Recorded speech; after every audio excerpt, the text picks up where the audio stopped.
comenzar, en esta mañana creo que el Señor nos va a bendecir, porque estas reuniones son las reuniones de las mañanas. Cuando uno despierta, lo primero que hace es lo que a veces es lo que más importancia tiene.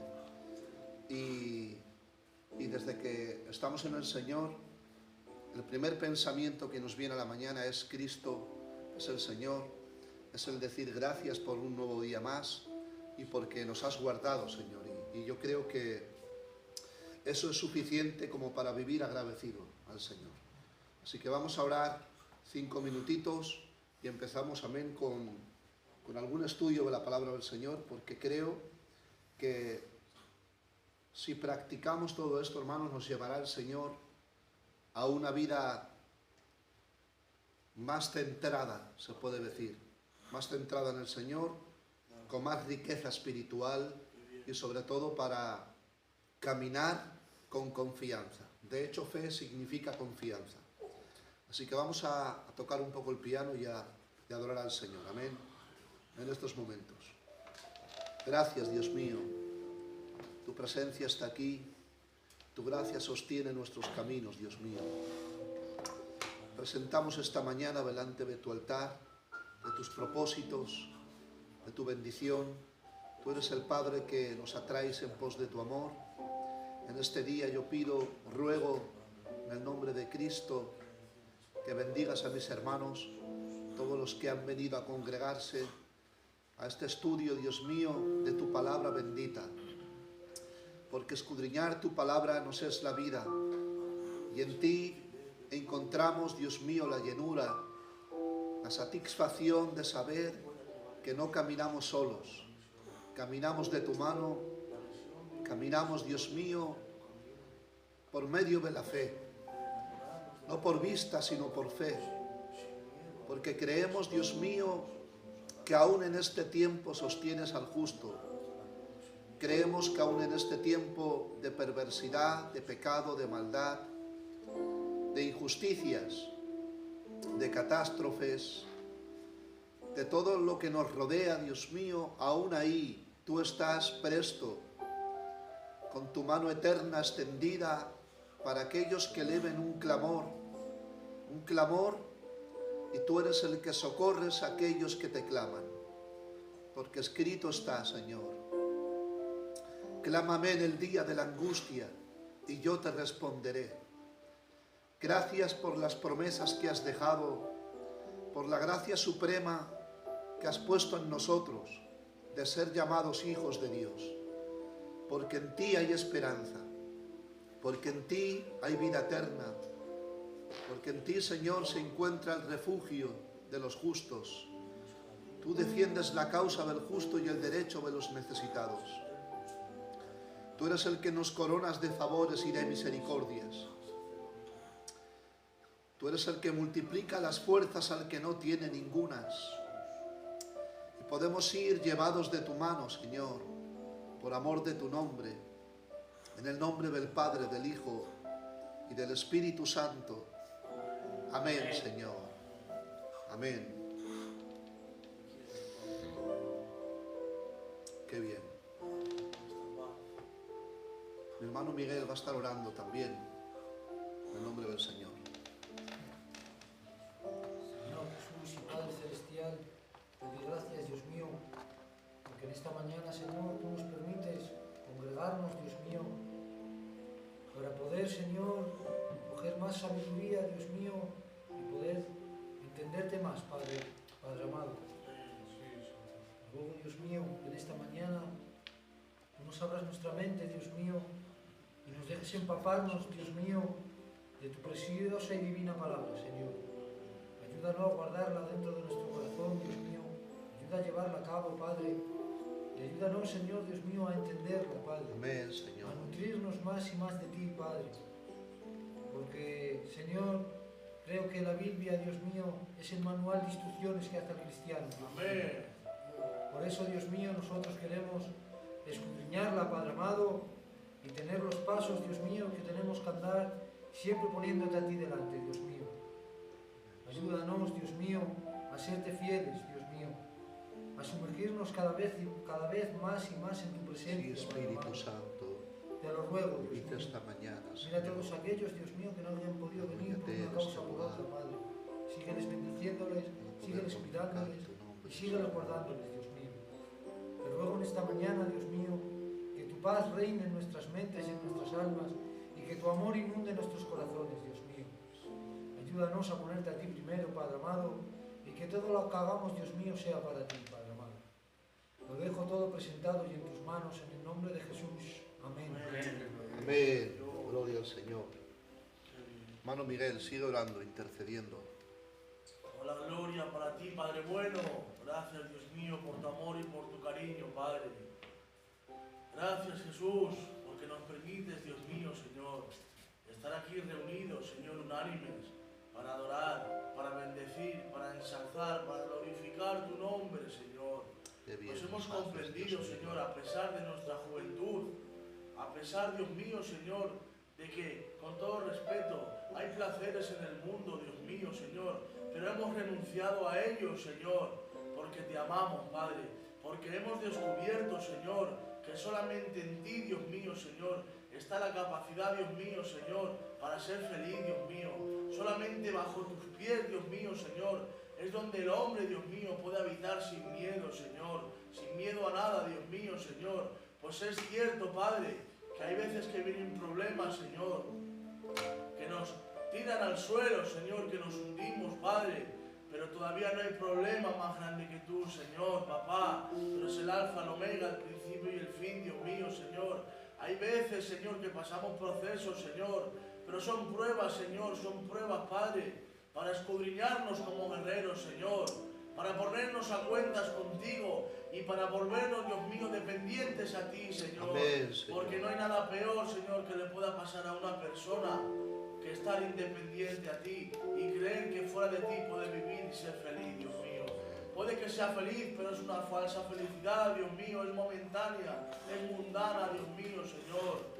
Ayúdanos, Señor, Padre. Sé, Dios mío, que soy torpe, Dios mío, Señor.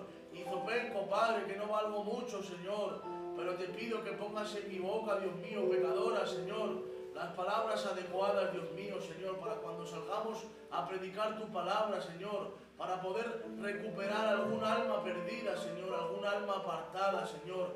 Me encantaría, Señor, ser de utilidad para ti, Señor, a pesar de saber, Dios mío, que soy polvo de esta tierra, pues ningún mérito es mío, Señor, todo lo que tengo es tuyo, mi casa, mi hogar, mis hijos, Señor, todo lo que tengo, Señor, no me pertenece, ni tan siquiera el aire que respiro, Padre, pues tú lo has creado, tú lo eres, tú eres el jefe de todo, Padre bueno, Señor.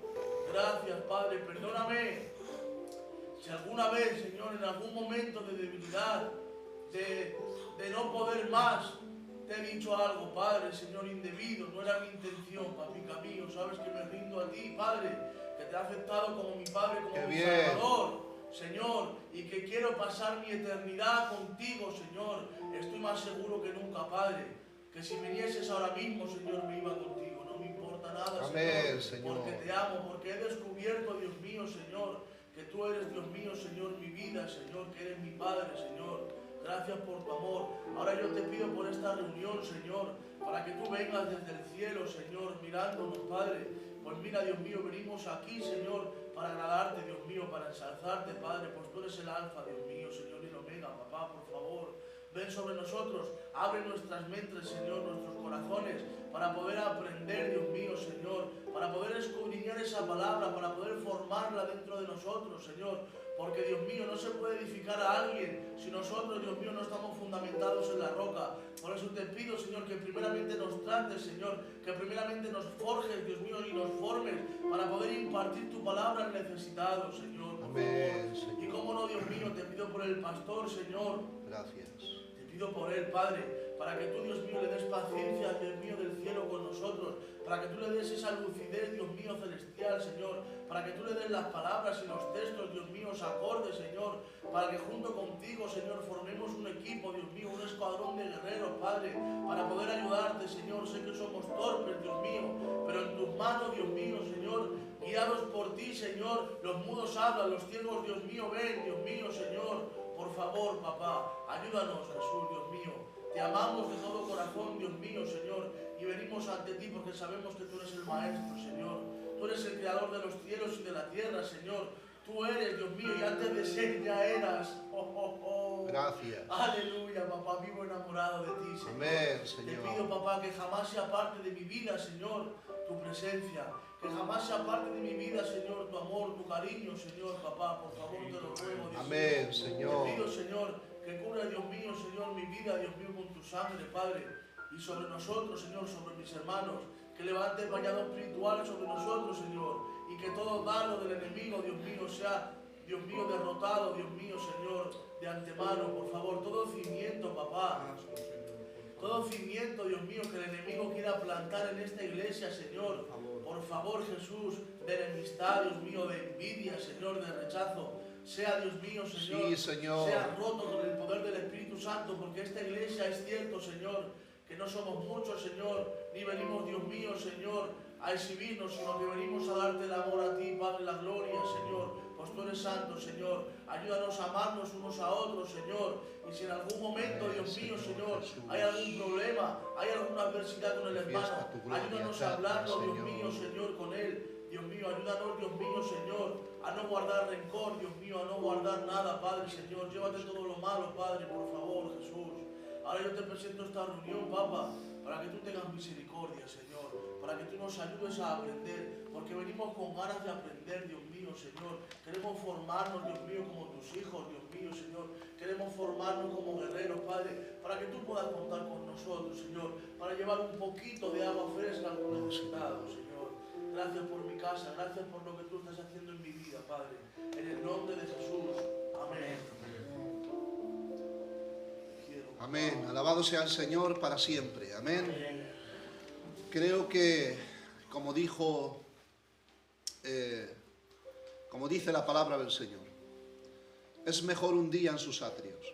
Todo el tiempo fuera del Señor es tiempo, yo creo que es tiempo perdido, aunque Dios luego lo retorna para bien, porque Dios es espectacular, es sabio, es eterno, es poderoso, es sublime.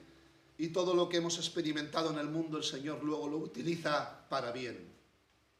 Porque creo que cada momento de nuestra vida está trazado por las manos del Señor. Es la soberanía de Dios la que nos lleva a ser la vasija que Él quiere formar. Él es el buen alfarero, nosotros somos barro, vasijas de barro, y Él moldea conforme a la voluntad de su carácter.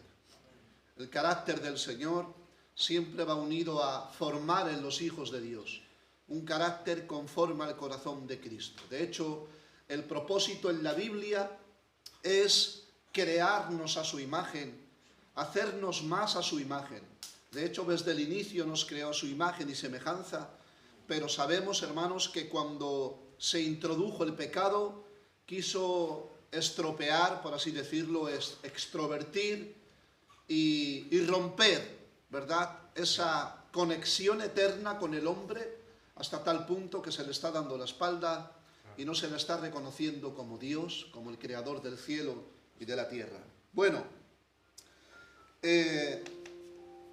hicimos un estudio bíblico que no estuvisteis, pero bueno, yo voy a recalcar en 2 minutos para entrelazarlo, porque veo que hay gente nueva también y se requiere ir al corazón del Evangelio. El corazón del Evangelio. Mira, yo creo que todo teólogo, todo erudito, todo maestro, todo evangelista, gente que ha llevado años y años y años estudiando teología, escatología, o sea, homilética, hermenéutica, hermanos, lo que es completamente toda la Biblia a profundidad, si no tiene esta base, no sirve para nada. Si no tiene este corazón en la Biblia, o tomar como fundamento esta base, no sirve para nada. El apóstol Pablo, sabemos, hermanos, convertido, criado a los pies de Gamaliel, en cuanto a fariseos, hermanos, fariseo de fariseo, hebreo de hebreos, celoso de la ley.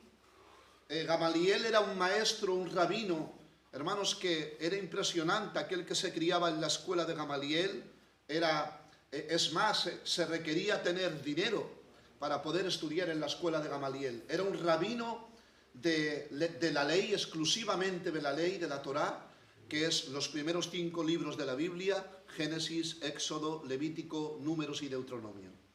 Y luego a partir de ahí vienen, hermanos, los profetas, sabemos todos el Tanaj, el Antiguo Testamento, ¿de acuerdo?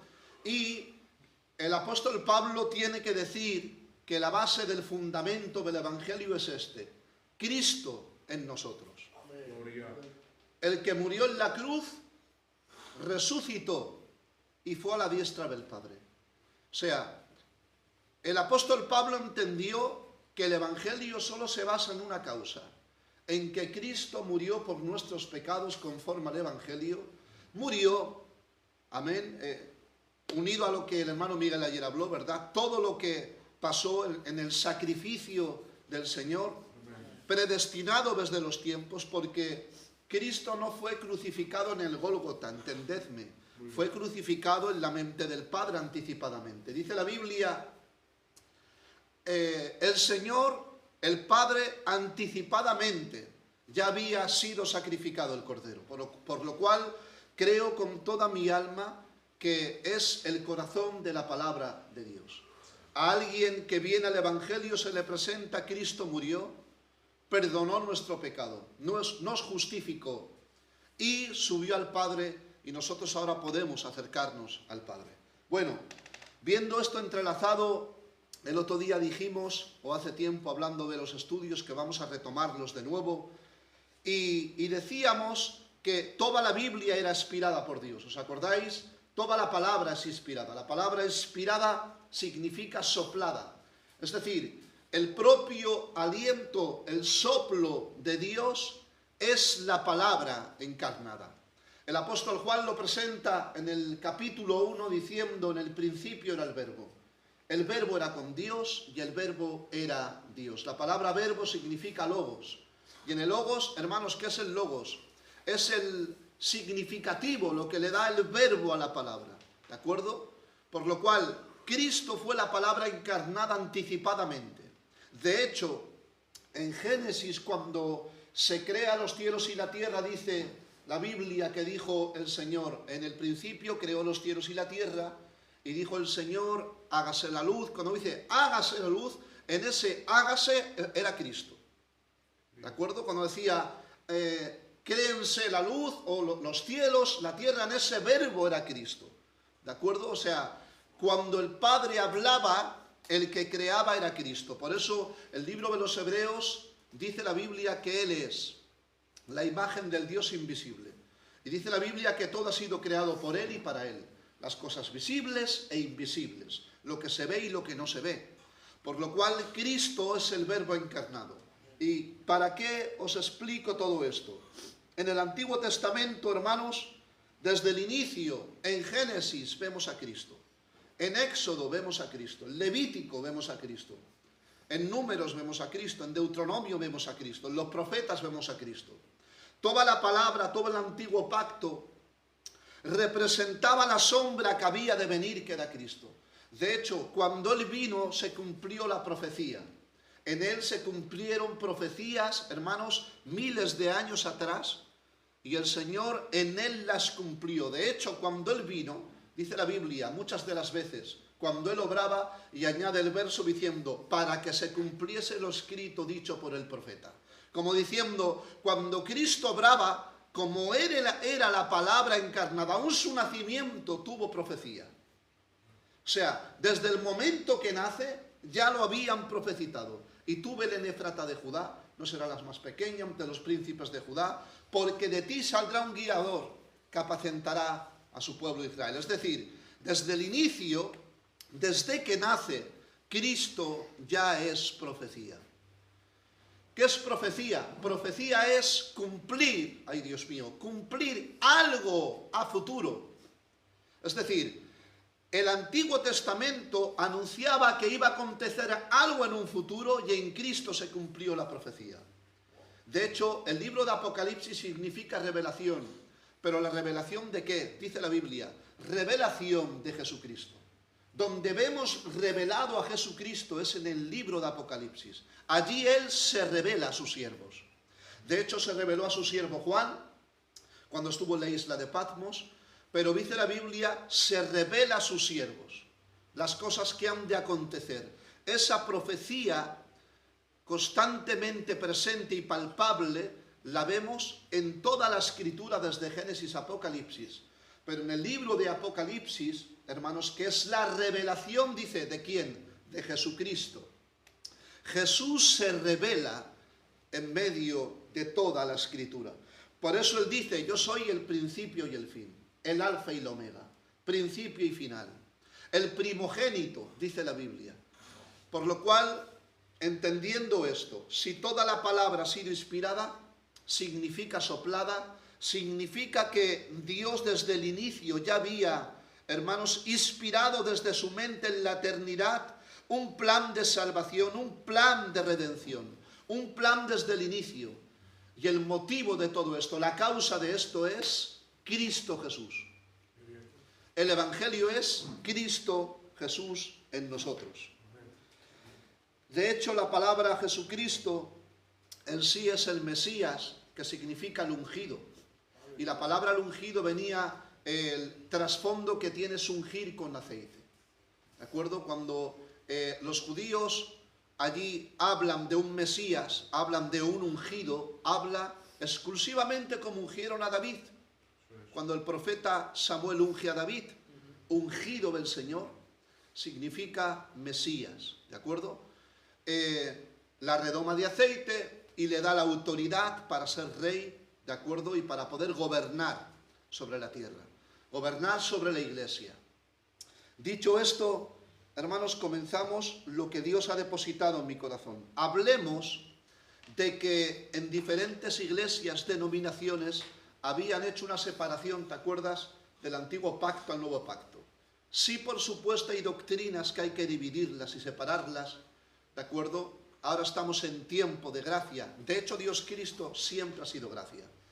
Dijimos el otro día que desde el inicio Dios siempre ha sido misericordia. Dice la Biblia, Dios es el mismo ayer, hoy y por los siglos de los siglos. Hay una separación, sí, es verdad, un antiguo pacto y un nuevo pacto. Pero en ese antiguo pacto sigue estando Cristo y en este nuevo pacto sigue estando Cristo. Toda la Biblia en sí es Jesús de Nazaret presente en todo momento, en cada verso de la palabra. De hecho, el Señor, cuando viene a la tierra y está hablando en el libro de Mateo, Él dice, no penséis que he venido a abrogar, a quitar la ley, sino a cumplir la ley del Señor. La Biblia dice, la ley del Señor es perfecta y convierte el alma. Es decir, la ley en sí era Cristo sobre la tierra.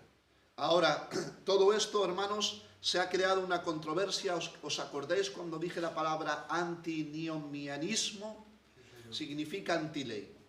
Ahora, cuando escuchamos la palabra ley, parece que es algo negativo, ¿verdad? Como que algo que se retrae. Pero en verdad, la versión original, o por así decirlo, la escritura original, significa esto: instrucción y enseñanza. O sea, la palabra instrucción y enseñanza ya cambia el total. No es lo mismo decir ley que instruir en la palabra. Cuando yo te digo que vamos a instruirnos en la palabra, ¿cómo suena? Suena bien, ¿verdad? Cuando decimos ley parece que suena negativo. Bueno, ahora empezamos con lo que Dios me decía. Las demás, no digo todas, pero la mayoría de las iglesias han hecho la ley, han hecho contraria a la gracia. Y no, la ley no es contraria a la gracia. Lo que es contrario a la gracia es el pecado. La ley es buena y espiritual. Mas yo, dijo Pablo, soy vendido al pecado. De hecho, ahí va, la ley es su gracia. ¿Por qué? Porque cuando Él te dice no toques, te está privando del peligro. Cuando Él te dice no vayas, te está privando del peligro. Cuando Él te dice no codicies, es porque te dio lo suficiente para mantenerte sin codiciar. Cuando Él te dice, hermanos míos, esos nos son los besos de Dios, diciéndote te amo tanto. Ahí va, ahí va. Escuchad esto, que esto os va a enamorar. ¿Ustedes creen que un padre puede mandar a un forastero? ¿A quién manda un padre? A sus hijos. Cuando un padre manda, eso demanda que ama. Porque si no hubiere mandamiento, no hubiere corrección. Y si no hubiere corrección, no hay amor. Yo no puedo, no, yo soy padre, pero a mi hijo no le mando. Algo va mal en ti. Porque si yo tengo a mi nieta o a mi nieto ahora mismo de 2 añitos y voy a cruzar la carretera, como soy gracia, le dejo pasar. Que pase y que cualquier, hermanos, accidente, que Dios no lo quiera, traiga una desgracia. Y me preguntan, ¿qué ha pasado? No, no, es que soy amor y soy gracia. Es todo lo contrario, hermanos. Si yo tengo a mi hijo y a mi nieta de la mano, hermanos, y yo sé que en la carretera hay un peligro, lo primero que hago es darle un mandamiento: no cruces. Y lo segundo es tomarlo de la mano, y si tengo que instruirlo y decirle no pases, incluso obligarle a que no pase, lo voy a guardar, ¿verdad? ¿Por qué? Porque el amor va unido a la corrección y va unido al mandamiento. En una iglesia que no hay mandamientos no está Dios. Porque ahí va, dijo un hombre, el corazón del hombre tiene la capacidad para fabricar ídolos. Y nosotros creemos habernos hecho un Dios, pero verdaderamente no es el Dios de la Biblia. Porque el Dios de la Biblia manda. Y si no nos manda, no es el Dios de la Biblia. El mandamiento es el corazón de Dios. De hecho, ¿cómo se crearon los cielos y la tierra? Por medio del mandamiento. Hágase la luz. Hubo un mandamiento. Desde el inicio hubo un mandamiento. ¿Por qué se echó a perder Adán y Eva? Por no guardar el mandamiento. De todo árbol del huerto podréis comer, mas del árbol de la ciencia del bien y del mal no comeréis. Quebrantaron ese mandamiento dado por Dios. Porque Dios desde el inicio al que ama le manda. Y esto por muchos siglos ha sido contrario a la gracia, ¿no, hermanos? Lo contrario a la gracia es el pecado. Es más, en el libro de Juan, Nuevo Testamento, Nuevo Pacto, dice la Biblia, el pecado es transgresión de la ley. Y el apóstol Pablo en el libro de los Romanos dice la palabra del Señor que dice, yo no conocería la codicia si el mandamiento no me dijera no codiciarás. Por lo cual lo que nos da luz de lo que es la iniquidad y lo que es la santidad es guardar sus mandamientos. Por eso él dijo, Cristo, no lo dice ningún profeta, no lo dice nada, hermanos, Cristo dijo así, el que me ama guarda mis mandamientos. No dice el que me ama, hermanos, viene a la iglesia, levanta la mano y echa la ofrenda. Eso no es amor. Eso se puede tomar como rutina o como diversión. El ir al culto se ha convertido hoy en día en una diversión, en un pasatiempo. Estoy aburrido, voy a la iglesia. Pero dice la Biblia, el que me ama guarda mis mandamientos. Por eso usted cuando peca se duele. Porque al quebrantar el mandamiento, dice la Biblia que el nuevo pacto, lo que se diferencia antiguo pacto del nuevo pacto es lo siguiente. En el antiguo pacto se escribió el mandamiento en piedra. El dedo de Dios se escribió en piedra. No os digo nada, hermanos. El dedo de Dios. Habla Moisés, hablan los profetas, habla Isaías, habla Elías, habla hermanos Jeremías, habla el profeta Samuel, hablan todos, pero para escribir el mandamiento es Dios. O sea, lo que Dios escribe es lo que ha dejado de tener importancia para las iglesias. Vale más lo que dijo un profeta que lo que escribió Dios. Dios escribiendo, hermanos. Impresionante. Pero ¿sabes por qué? Solo por una causa, No hay otra causa que esta. ¿Por qué? Porque el enemigo desde el principio quiso borrar lo que Dios escribió. Siempre. Ha quisto contradecir el mandamiento. De hecho, en el Nuevo Testamento, cuando el Señor dice, no todo el que me dice Señor, Señor, entrará en el reino de los cielos. Fijaros en el verso, no todo el que me dice Señor, Señor, que los que pronunciaban el nombre del Señor, Señor, sabían que era el Señor. Porque yo no puedo pronunciar Señor si no he tenido la información que Él es el Señor. O sea, el Señor, ¿a quién está diciendo esta gente incrédula? Una gente, hermanos, que no cree, no puede llamarle Señor. Por lo cual Él estaba dando este mensaje a gente que se creía ser cristiana y le decía, Señor, en tu nombre echemos fuera demonios, en tu nombre profetizamos, en tu nombre hicimos esto. ¿Y qué le dice el Señor? Apartaos de mí, hacedores de maldad. La palabra hacedor de maldad significa anomia, y la palabra anomia significa apartaos de mí, porque vivís sin ley. Es decir, anomia significa sin mandamientos. Os guiáis sin mandamientos. Libro de Judas.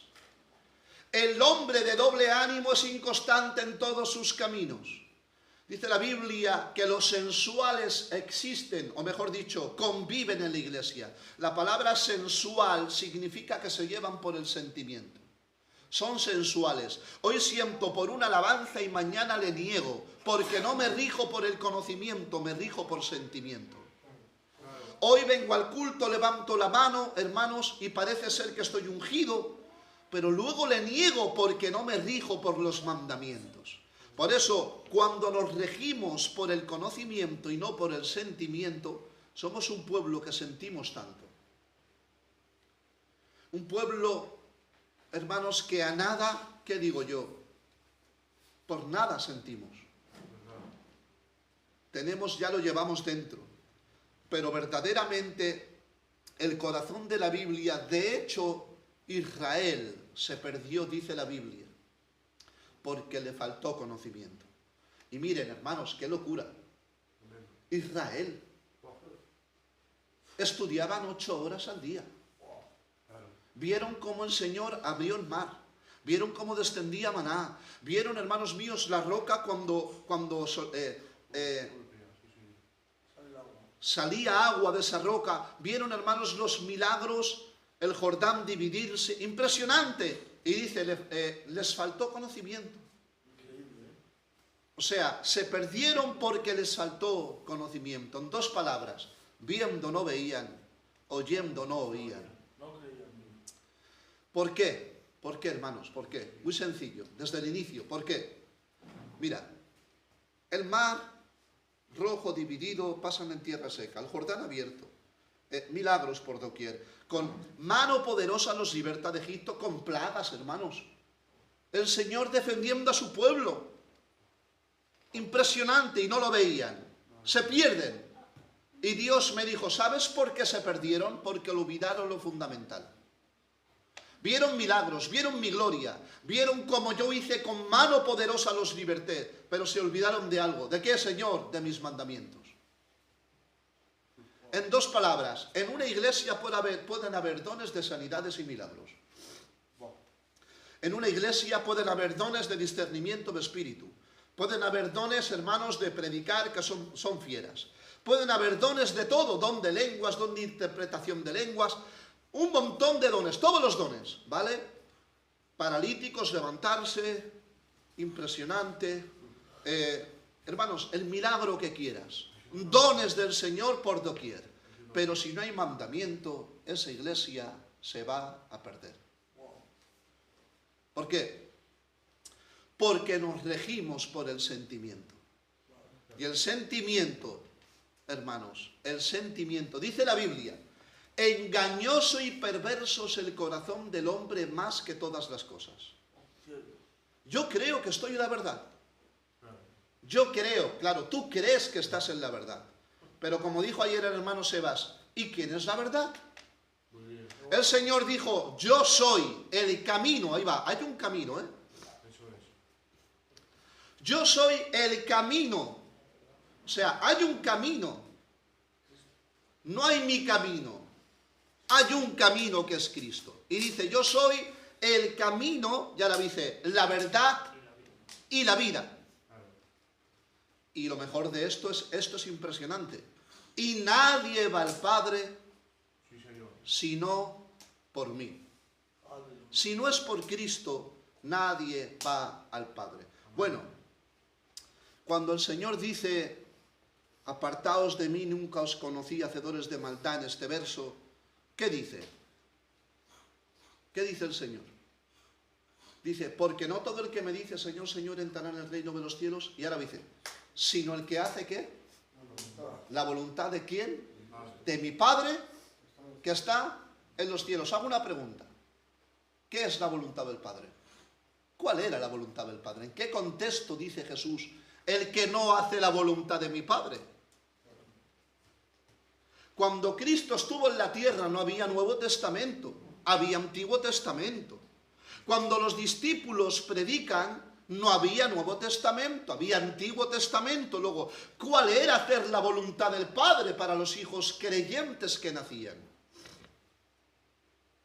El cumplir los mandamientos del Señor.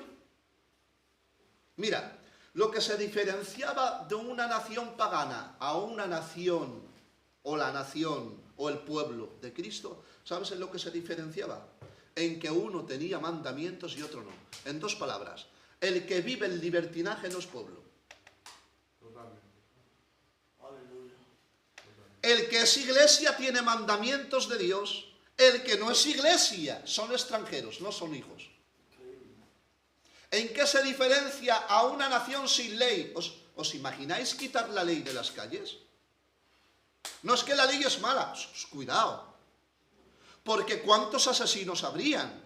Porque ¿cuántos hermanos, vamos a imaginarnos pecado, cuántos ladrones, asesinos, catástrofes habría en la tierra? Pero han puesto una ley, ¿verdad? Escucha, los que no son de Dios se rigen sin ley, por eso se rigen por su sentimiento. Me apetece pecar, peco, no tienen mandamiento. Me apetece ir allá y mofarme del pecado, voy, no tienen mandamiento, no es pueblo. Me apetece ir allí, me apetece ir allá, vestir así, hacer esto, no tienen mandamiento, son extranjeros. Pero los que son de Dios, dice, me apetece ir allí. Escuchad, los sentimientos siguen, ¿eh? Me apetece ir allí, pero el mandamiento me dice, mi Padre me ha dicho que no puedo, porque allá hay peligro, Señor. Y como te amo, me privo de ir a ese lugar, porque no soy extranjero, soy pueblo. Soy pueblo. Ahora, ¿quién puede llevar a cabo todo esto, hermanos? Porque miren, créanselo que yo he estado, gracias al Señor, hermanos, como os dije el otro día, llevo 20 años de evangelio, pero la mayoría de ellos Dios me metió en un desierto, en el sentido de escudriñar. Es verdad que he aprendido mucho de los demás, pero de escudriñar en lo íntimo y de que Dios te enseñe y sea tu maestro, ¿de acuerdo? Que sea el Espíritu quien te guíe. Y guiado a toda la verdad, hermanos, he podido experimentar todo esto. Si tú vas a cualquier iglesia y preguntas, te van a decir, estamos en tiempo de gracia. Sí, y yo lo afirmo. Lo afirmo. Y yo digo, es verdad, estamos en tiempo de gracia. Pero lo que no se dieron cuenta es la pregunta siguiente. Hoy es tiempo de gracia, ¿verdad? Sí, pero siempre fue tiempo de gracia. Así es. ¿Sabes por qué siempre fue tiempo de gracia? Porque desde el inicio Dios tenía que haber exterminado con la humanidad. Desde el inicio. Si Dios no fuera gracia, usted y yo no estaríamos aquí. Es más, dice la Biblia que toda la tierra se corrompió, hasta tal punto que todo pensamiento de hombre era entenebrecido. Y pecados, hermanos, horrendos, ¿eh? No un pequeño fallo, una pequeña debilidad, horrendos. Que ante la santidad y justicia de Dios no puede habitar con la iniquidad. Y dijo el Señor, no habitará mi espíritu con el hombre. Porque en la santidad suprema de Dios, el Padre eterno, no podía habitar con el hombre pecador porque su justicia lo aplastaba, literalmente. Porque le era abominación, le provocaban ansias, dicho así al Señor. Porque la santidad de Dios es tan santa, que un pequeño, ¿qué digo yo? Una pequeña levadura le es abominación. Por lo cual el hombre desde el inicio, siendo pecado y transgrediendo, Dios santo no podía habitar con el hombre. Y dijo el Señor, voy a raer a todo ser viviente de la tierra. Fíjate si el Señor se enfadó. Con un diluvio voy a raerlos de la tierra. ¿Por qué? Porque no me tienen en cuenta. Porque les he mostrado mi amor. Porque les he dado mis mandamientos. Les he dado mis bendiciones. Y me dan la espalda. Y dice el Señor, como no puedo habitar con ellos, voy a raer a todo ser viviente. Pero antes de terminar el verso, dice la Biblia, pero había un hombre llamado Noé. Y dice la Biblia, ¿cayó qué? ¿Qué halló? Gracia ante los ojos del Señor. Es que Dios siempre ha sido gracia. Porque ahí va, el juicio es gracia.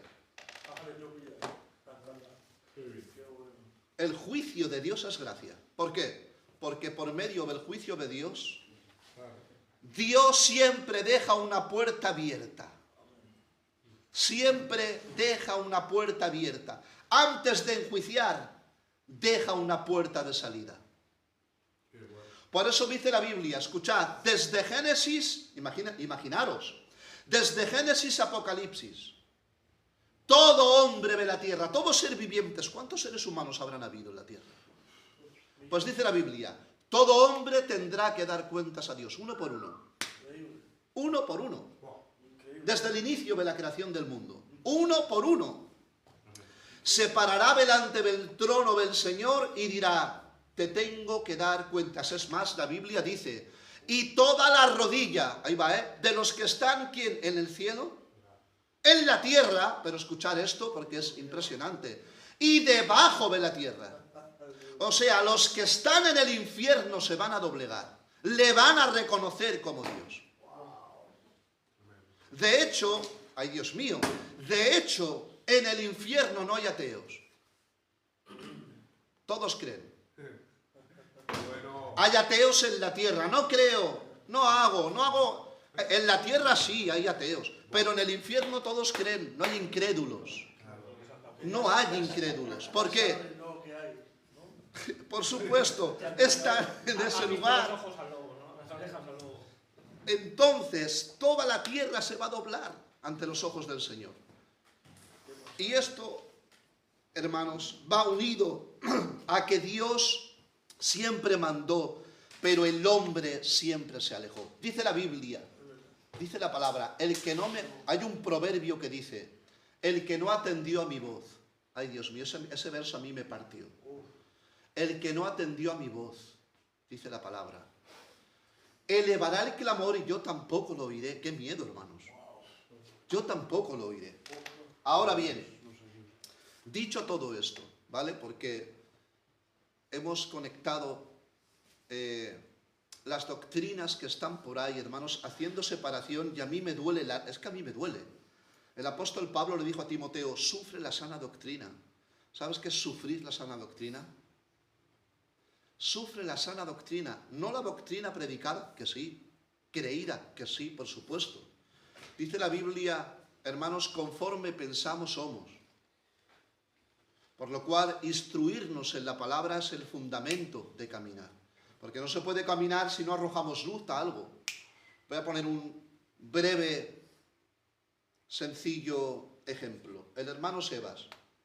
Cuando estuvimos aquí haciendo la electricidad, para nosotros era un mundo, ¿te acuerdas? ¿Y cómo cambiamos el cuadro? ¿Y cómo es? Para nosotros era, hermano. ¿Cuántas veces lo hemos hablado? De tirar el muro y esto. Un montón de veces. Pero no teníamos la luz el conocimiento de cómo pasar ese cuadro de luz a ese lugar, traspasarlo, llevarlo. ¿Cómo hacemos? Vino él, empezó a mirar, muy fácil, esto se hace así, así, así. Es decir, por tener la luz y el conocimiento, pudo trasladar lo que para nosotros era imposible. Y hubiéramos estado aquí, hermanos, y años y años y años, y no hubiéramos podido hacerlo, porque no tenemos el conocimiento. Luego, ¿cómo hay gente que se llama cristiana y se guía por el sentimiento? Quiere vivir la fe porque ha sentido dos escalofríos. Y porque una alabanza ungida de un hermano ya ha derramado lágrimas. ¿Cómo quiere caminar si no tiene conocimiento?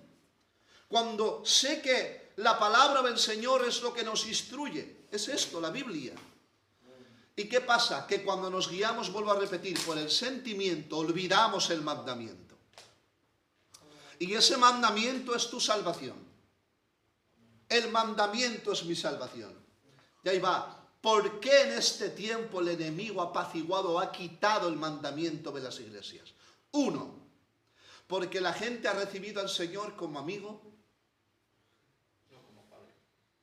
pero no como dueño. Porque el que le ama, no le es gravoso obedecerle. El que le ama no le es gravoso sus mandamientos. El Señor dijo, el que me ama, guarda mis mandamientos. Y dice la Biblia, esto es impresionante, y mi Padre, de hecho la vid verdadera, viene de un verso de la Biblia, que dice la Biblia, yo soy la vid verdadera, mi Padre es el labrador, está aquí escrito, vosotros sois los pámpanos. Y ahora dice, el pámpano que no dé fruto, escuchad esto, dice, mi Padre lo quitará. Lo desarraigará de la viña. Dice, pero el que dé fruto, ¿quién añade? Mi Padre lo limpiará. Esto te quebranta el alma. Mi Padre lo limpiará. ¿Quién limpia? Es el Padre el que limpia. Pero ¿por medio de quién? Del sacrificio de Cristo. ¿Os imagináis, hermanos? Mira, os pongo un ejemplo. Este es el Evangelio, ¿vale? El Padre siendo santo, poderoso, justo juez, eterno, su carácter, su deidad, su bondad, su misericordia, su amor, porque Dios es amor. Siempre fue amor. No podemos dividir al Dios del Antiguo Testamento al Nuevo Testamento. No es que Dios fue en otro tiempo severo y en este tiempo es gracia. No, hermanos. Estaríamos cambiando a Dios. Dios no puede cambiar, es inmutable. Él es eterno y vive por los siglos. Él siempre fue gracia y misericordia. Siempre ha sido amor. El carácter del Padre siendo amor, omnipotente, eterno, grandioso, todo lo que podamos imaginar nos quedamos cortos de este Dios tan grande. El Padre creando a la humanidad dándole la espalda. El Padre como justo juez tiene que aplicar justicia en su santidad. Pero ¿sabes qué hace? Entrega a su propio Hijo para derramar la justicia sobre su Hijo. Es más, literalmente Cristo en la cruz vivió el infierno. Cuando digo el infierno, es el infierno. Es decir, Cristo en la cruz sufrió el desamparo del Padre. Es que eso es el infierno, ¿no? La ausencia de Dios. Aparte Total. de lo que conlleva, ¿no? Pues los grados, lo que usted dijo otro día, pues cada uno, pues X, su pecado, pero sobre todo lo que va a ser un infierno, va a ser que clames y no responda, va a ser, ¿no? Que intentes pedir ayuda y... De hecho, yo creo que el infierno es la ausencia de Dios. Pero en sí, porque el que enciende la llama en el infierno es Dios. Porque no es el diablo, no, hermano, el diablo no se quema a sí mismo. Es Dios quien enciende la llama. Lo que pasa es que se ha separado todo esto, ¿no? No, Dios es bueno, que Dios es bueno, pero que es justicia.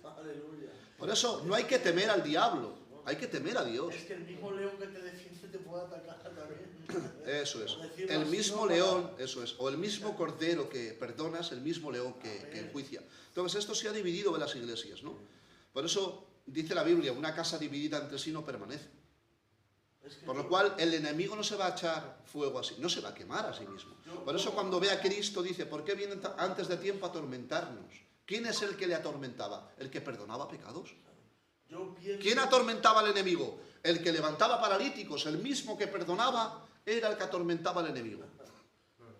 Yo pienso que en estos tiempos que estamos, como tanto se ha dicho de vivir en la gracia y tanto se ha asemejado a que Dios es bueno y bondadoso, pienso como que se le ha perdido ese respeto ante ser la autoridad también, ante ser la justicia, ante ser también el que manda, ¿no? Por decirlo así. Yo pienso que en estos tiempos es como, usted ha dicho, ¿no? Uno peca, que Dios sabe todo. Todo está bien, que pero... sí, que Dios es bueno, ya, Dios es bueno. Pero lo mismo que Dios es bueno, Dios tiene mandamientos, Dios es orden, Dios es justicia. Entonces yo pienso que va acompañado, como usted dice, la gracia va acompañada de la justicia, yo creo. O sea, es una misma. De hecho, lo que he dicho antes, el juicio es gracia. En el tiempo de pandemia, el Señor me habló. Y dice la Biblia, no cae un pajarillo a tierra sin el permiso de Dios. O sea, una hoja de un árbol no cae a tierra sin que Dios dé su permiso. Vale. Cuanto más un virus mundial. O sea, mundial. ¿Usted no creéis, hermanos, que el Señor podría haberlo paralizado? No. Es poderoso, es soberano, es sublime. Él lo sabe todo. Y no puede permitir algo mundial que pueda afectar a toda la humanidad, hermanos. Lo podía haber privado, es Dios. Y tiene el poder de exterminar, no un virus. Puede el poder de exterminar así con un chasquido, hermanos, acabar con todo. Es Dios. Lo que pasa es que es amor y es gracia. Ahora bien, en este juicio, porque fue, hermanos, yo creo que todo lo que se permite sobre la tierra es consecuencia del pecado. Es que pasan desgracias. ¿Y Dios dónde está? Que no, hermanos. ¿Qué es el pecado? La consecuencia de la desgracia. Es la iniquidad. El culpable es el pecado. No es Dios. El que está sentado en el trono está, hermanos, privándonos. Verdaderamente está con su mano extendida paralizando el juicio de Dios. De hecho, mirad, no venía al caso. Pero hace poco mi hijo Luis tuvo un sueño, que lo voy a leer. Que me lo envió a mí. Mira qué sueño tuvo.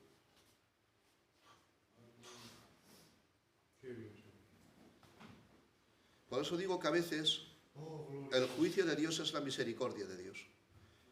Puede sonar contradictorio, pero ¿cuántas personas cuando les ha venido a su vida Dios ha permitido? No es que Dios envíe en sí una desgracia, ¿de acuerdo? Dios no se complace en el dolor, ni Él infringe el dolor del hombre. Es la consecuencia de la iniquidad, del pecado, lo que provoca ese dolor. Pero de ese dolor el Señor ha permitido en su voluntad permisiva que pase, porque de ahí saca virtud. Porque el hombre, para buscar la esperanza, se tiene que ver en el precipicio. Porque mientras tú puedes caminar, vas bien, de maravilla, no pasa nada, quizás ni clames al Señor. Pero como Dios permita algo, ay Padre, ahí buscas la esperanza, ¿dónde estás? Te necesito, Señor. ¿Por qué? Porque el hombre tiene la tendencia a clamar cuando se ve peligrando su vida. Entonces se olvida de Dios mientras le va bien, pero cuando peligra su vida es cuando clama. Y ahí va. ¿Cuán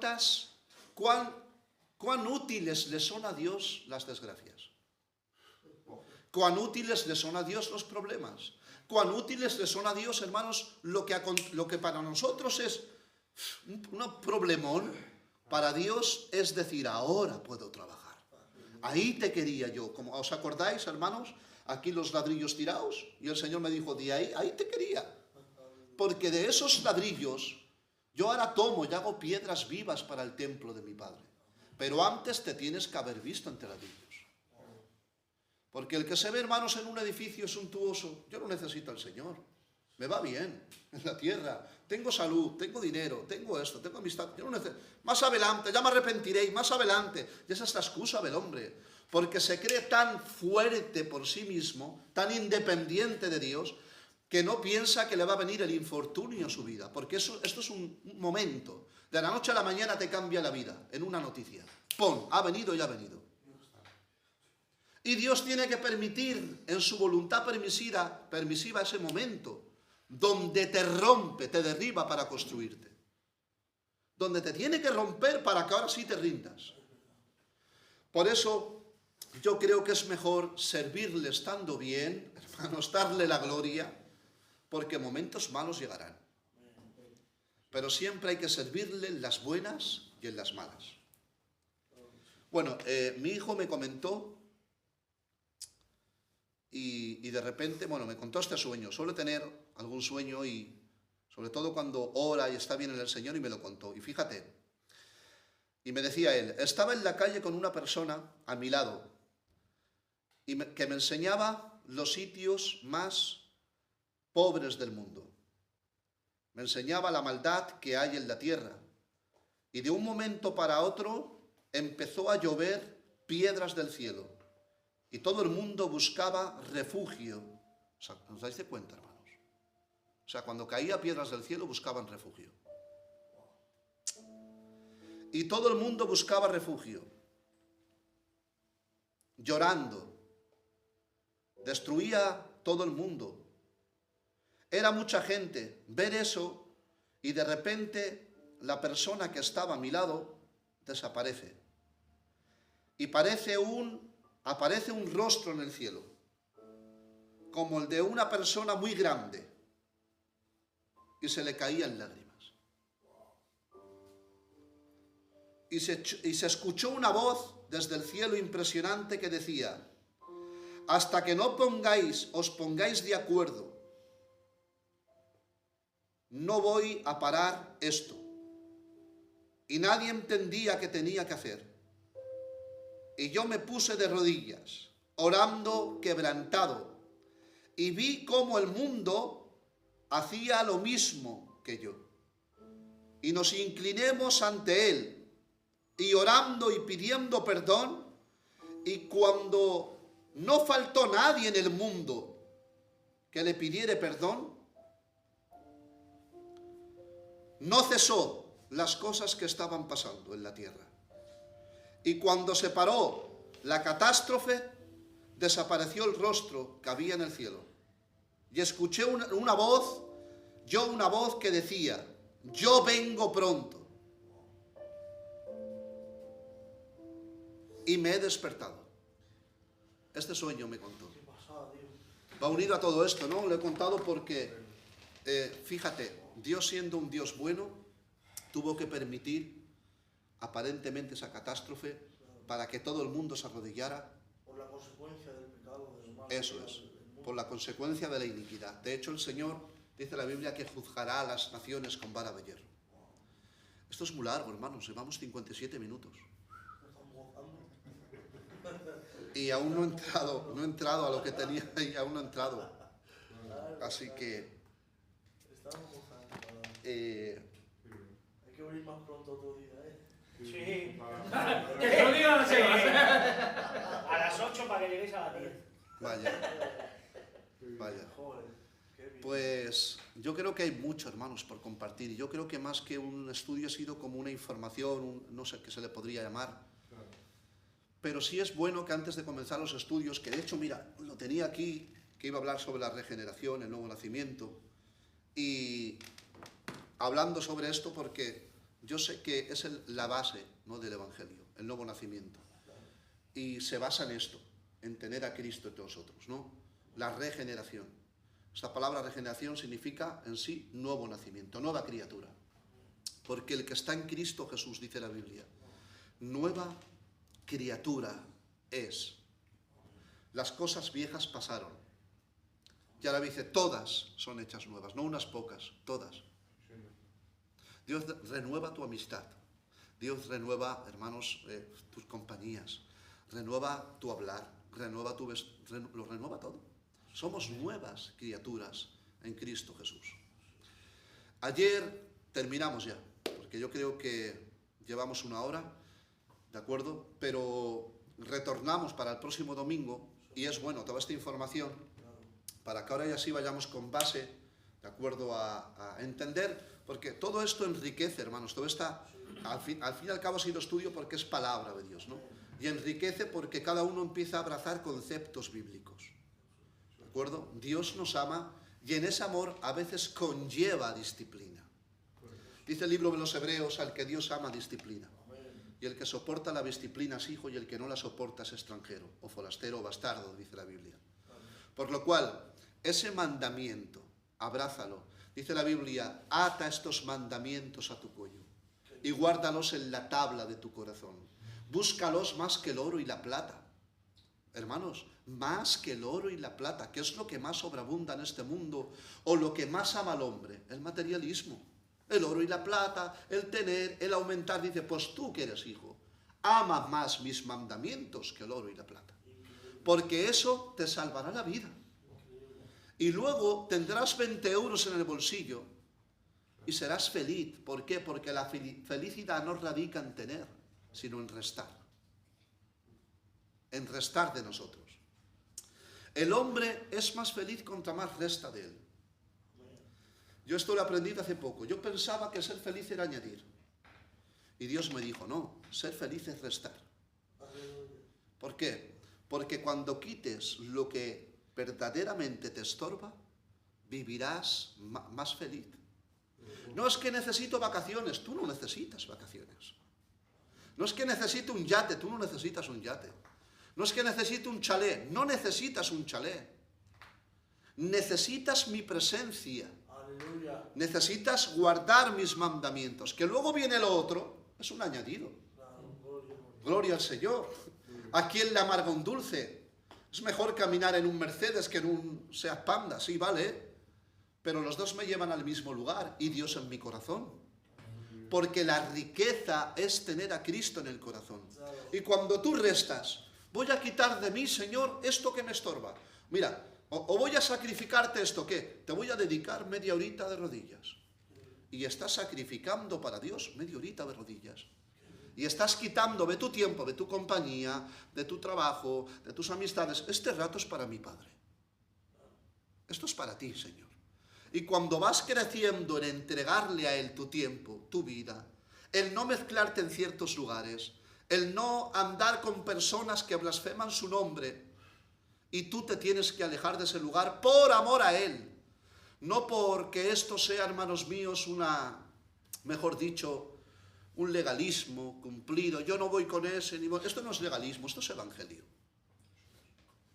El legalismo dice, no, esto para qué, o sea, pongo estas reglas. El evangelio no son reglas, son mandamientos del Padre que nos ama y nosotros le obedecemos porque le amamos. Si no sería una secta todo esto. Entrar en el legalismo, tú no eres salvo si no haces esto. Hermanos, eso es legalismo. La salvación no es por obras. La salvación es exclusivamente por gracia. Ninguna obra del hombre pueda salvar al hombre, es por gracia. De hecho, hemos dicho que el juicio de Dios tenía que exterminar con toda la tierra. Es la gracia de Cristo lo que nos salvó. Porque desde el inicio Cristo fue gracia. Pero eso sí, el que es salvo guarda mandamientos. Es decir, la evidencia de un salvo es que tiene obras. No somos salvos por obras, pero la evidencia de un salvo es que tiene obras. El que nos juzgará será el Señor, ¿no? Y tendremos a Cristo de abogado, ¿no? Eso es. Y estará el 20 para ahí también, ¿no? Claro. Por si alguno se va a poner, lo coge directamente. Por supuesto. En un juicio tiene que estar el que acusa, ¿no? Tiene que estar el juez, el que sentencia. ¿Y quién tiene que estar más? El abogado defensor. Pero, por ejemplo, el enemigo no tiene ninguna potestad de juzgar, ¿no? O sea, el que va a juzgar va a ser el Señor, ¿no? Por supuesto. El enemigo es lo que hace es acusar. Claro. Él te acusa. Cristo nos El que juzga es Dios. Y Dios nos juzga, ¿no? Eso es. Pero va a juzgar a todos. Pero dice la Biblia con justo juicio. Cuidado. No es un juicio, ya me entienden, hermanos, un juicio terrenal, es un juicio del Padre. ¿Vale? Pero su juicio, es que esto es impresionante. El mismo juez ha propuesto abogado. O sea, el que te tiene que sentenciar, te puso un abogado defensor. Es que no hay que lo aguante. O sea, el mismo juez que te va a aplicar un juicio, te ha puesto abogado. Te ha puesto solución, vaya. En dos palabras. Porque es verdad, ahí va, el acusador a veces vendrá con verdades, ¿eh? Hizo esto, y es verdad, hermanos, y a veces hemos hecho iniquidad. Hizo esto, miente, ¿qué va? Si es verdad, el acusador a veces viene con verdades. Disfrazadas, lógicamente, porque se le llama el padre de mentira. Pero tú te crees que ante Dios, el juez justo, se va a presentar con una causa falsa. Se presentará, hizo esto, y el Padre lo sabrá y dirá, sí, es verdad. Pero ahí Cristo aparece con las señales, las marcas y la sangre, diciendo, es verdad, lo hizo, pero yo pagué por él.